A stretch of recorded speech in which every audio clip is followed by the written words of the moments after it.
The events surrounding Black Lives Matter and racism in the United States reminded me of an event in my childhood.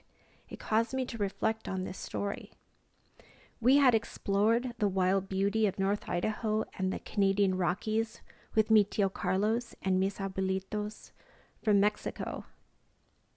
We had gloried at the majestic Rocky Mountains, towering white with glaciers, and the lakes the color of milky pistachio ice cream, and rivers rushing over boulders and serenely meandering through meadows. Mi tío and abuelo spoke Spanish, and I didn't. Yet I didn't need to understand Spanish to comprehend their joy and delight. My tío is a poet and beautifully articulates his deep feelings of joy. I was basking in the beauty of language that I didn't understand, yet no translation was necessary. My heart comprehended what my mind did not.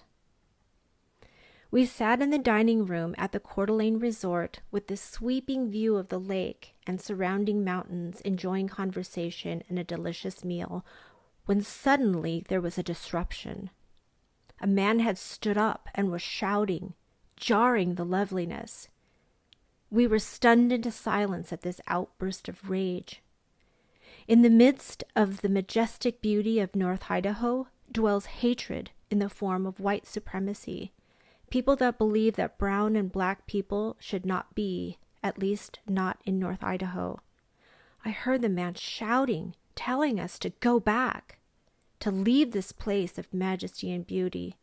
The angry words jarring the absolute loveliness of that moment, shocking us all into silence as we witnessed this display of hatred and anger.